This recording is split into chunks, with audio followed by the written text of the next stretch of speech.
Praise the Lord. ലൂക്കോസ് എഴുതിയ സുവിശേഷം 11-ാം അധ്യായം. അവൻ ഒരു സ്ഥലത്ത് പ്രാർത്ഥിച്ചു കൊണ്ടിരുന്നു. തീർന്ന ശേഷം ശിഷ്യന്മാരിൽ ഒരുത്തൻ അവനോട്, കർത്താവേ, യോഹന്നാൻ തൻ്റെ ശിഷ്യന്മാരെ പഠിപ്പിച്ചതുപോലെ ഞങ്ങളെയും പ്രാർത്ഥിപ്പാൻ പഠിപ്പിക്കണമേ എന്ന് പറഞ്ഞു.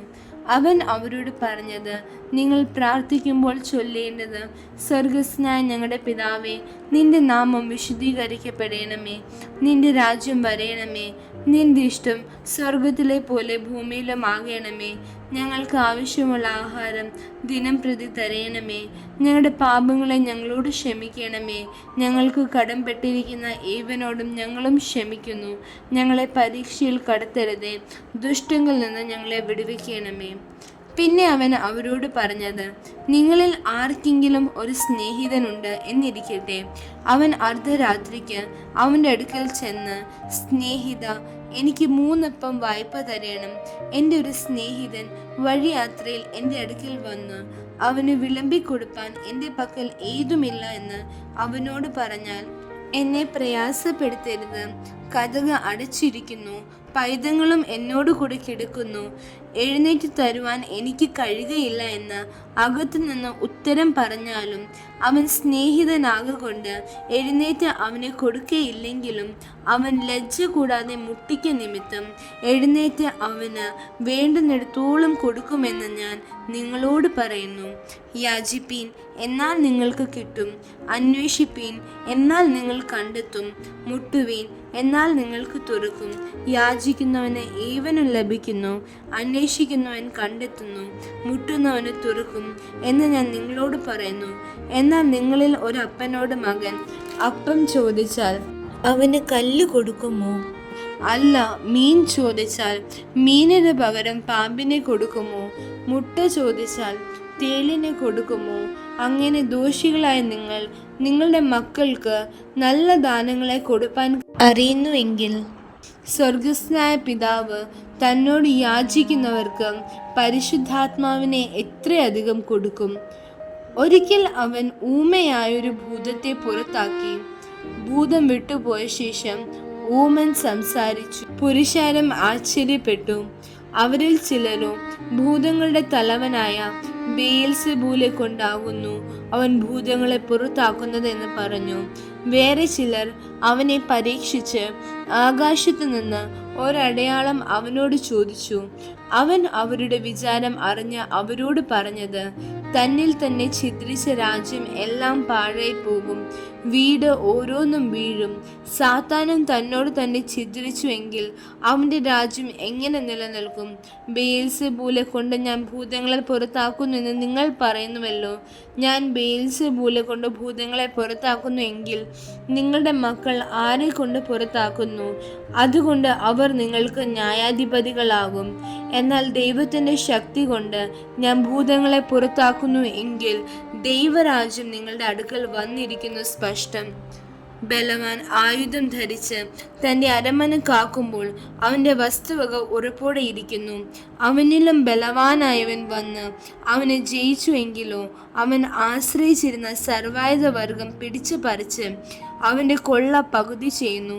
എനിക്ക് അനുകൂലമല്ലാത്തവൻ എനിക്ക് പ്രതികൂലമാകുന്നു, എന്നോടുകൂടെ ചേർക്കാത്തവൻ ചിതറിക്കുന്നു. അശുദ്ധാത്മാവ് ഒരു മനുഷ്യനെ വിട്ടുപോയിട്ട് നീരില്ലാത്ത പ്രദേശങ്ങളിൽ തണുപ്പ് തിരഞ്ഞു നടക്കുന്നു. കാണാഞ്ഞിട്ട് ഞാൻ വിട്ടുപോന്ന വീട്ടിലേക്ക് മടങ്ങി ചെല്ലുമെന്ന് പറഞ്ഞ് ചെന്ന് അത് അടിച്ചു വാരിയും അലങ്കരിച്ചും കാണുന്നു. അപ്പോൾ അവൻ പോയി തന്നിലും ദുഷ്ടതയേറിയ 7 ആത്മാക്കളെ കൂട്ടിക്കൊണ്ടുവരുന്നു. അവയും അതിൽ കടന്ന് പാർത്തിട്ട് ആ മനുഷ്യൻ്റെ പിന്നത്തെ സ്ഥിതി മുമ്പിലത്തേതിനേക്കാൾ വല്ലാതെ ഭവിക്കും. ഇത് പറയുമ്പോൾ പുരുഷാരത്തിൽ ഒരു സ്ത്രീ ഉച്ചത്തിൽ അവനോട്, നിന്നെ ചുമന്ന ഉദരവും നീ കുടിച്ച മുലയും ഭാഗ്യമുള്ളവ എന്ന് പറഞ്ഞു. അതിന് അവൻ, അല്ല, ദൈവത്തിൻ്റെ വചനം കേട്ട് പ്രമാണിക്കുന്നവർ അത്രേ ഭാഗ്യവാന്മാർ എന്ന് പറഞ്ഞു. പുരുഷാരം തിങ്ങിക്കൂടിയപ്പോൾ അവൻ പറഞ്ഞു തുടങ്ങിയത്, ഈ തലമുറ ദോഷമുള്ള തലമുറയാകുന്നു. അത് അടയാളം അന്വേഷിക്കുന്നു. യോനയുടെ അടയാളമല്ലാതെ അതിന് ഒരു അടയാളം കൊടുക്കുകയില്ല. യോന നിനവേക്കാർക്ക് അടയാളം ആയതുപോലെ മനുഷ്യപുത്രൻ ഈ തലമുറയ്ക്ക് ആകും. തെക്കേരാജ്ഞി ന്യായവിധിയിൽ ഈ തലമുറയുടെ ആളുകളോട് ഒന്നിച്ച് ഉയർത്തെഴുന്നേറ്റ് അവരെ കുറ്റം വിധിക്കും. അവൾ ശലോമോന്റെ ജ്ഞാനം കേൾപ്പാൻ ഭൂമിയുടെ അറുതികളിൽ നിന്ന് വന്നുവല്ലോ. ഇവിടെ ഇതാ ശലോമോനിലും വലിയവൻ. നിനവേക്കാർ ന്യായവിധിയിൽ ഈ തലമുറയോടൊന്നിച്ച് എഴുന്നേറ്റ് അതിനെ കുറ്റം വിധിക്കും. അവർ യോനയുടെ പ്രസംഗം കേട്ട് മാനസാന്തരപ്പെട്ടുവല്ലോ. ഇവിടെ ഇതാ യോനയിലും വലിയവൻ.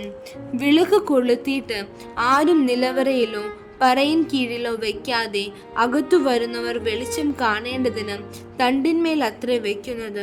ശരീരത്തിന്റെ വിളക്ക് കണ്ണാകുന്നു. കണ്ണ് ചൊവ്വുള്ളതെങ്കിൽ ശരീരം മുഴുവനും പ്രകാശിതമായിരിക്കും. ദോഷമുള്ളതെങ്കിലോ ശരീരവും ഇരുട്ടുള്ളത് തന്നെ.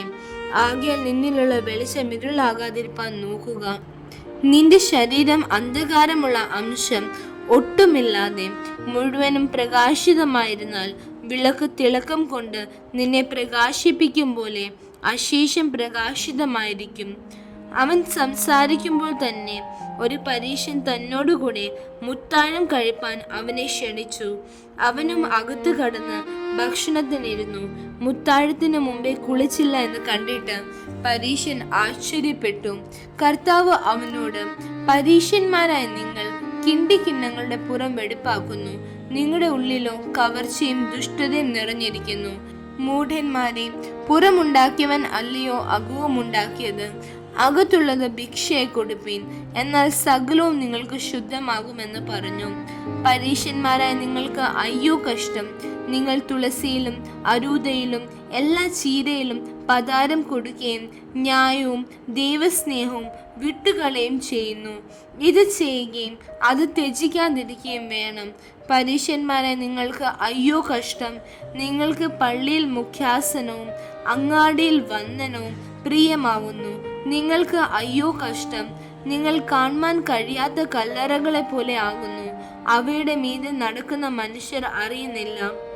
ന്യായശാസ്ത്രിമാരിൽ ഒരുത്തൻ അവനോട്, ഗുരു, ഇങ്ങനെ പറയുന്നതിനാൽ നീ ഞങ്ങളെയും അപമാനിക്കുന്നു എന്ന് പറഞ്ഞു.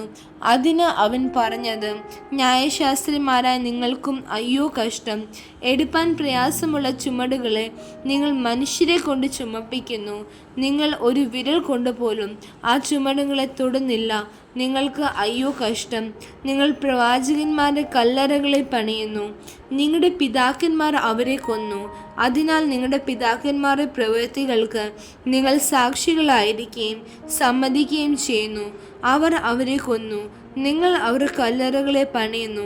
അതുകൊണ്ട് ദൈവത്തിൻ്റെ ജ്ഞാനവും പറയുന്നത്, ഞാൻ പ്രവാചകന്മാരെയും അപ്പോസ്തലന്മാരെയും അവരുടെ അടുക്കൽ അയക്കുന്നു. അവരിൽ ചിലരെ അവർ കൊല്ലുകയും ഉപദ്രവിക്കുകയും ചെയ്യും. ഹാബേലിൻ്റെ രക്തം തുടങ്ങി യാഗപീഠത്തിനും ആലയത്തിനും നടുവിൽ വച്ച് പട്ടുപോയ സെഖര്യാവിൻ്റെ രക്തം വരെ ലോകസ്ഥാപനം മുതൽ ചൊരിഞ്ഞിരിക്കുന്ന സകല പ്രവാചകന്മാരുടെയും രക്തം ഈ തലമുറയോട് ചോദിപ്പാൻ ഇടവരേണ്ടതിന് തന്നെ. അതെ, ഈ തലമുറയോട് അത് ചോദിക്കും എന്ന് ഞാൻ നിങ്ങളോട് പറയുന്നു. ന്യായശാസ്ത്രിമാരെ, നിങ്ങൾക്ക് അയ്യോ കഷ്ടം!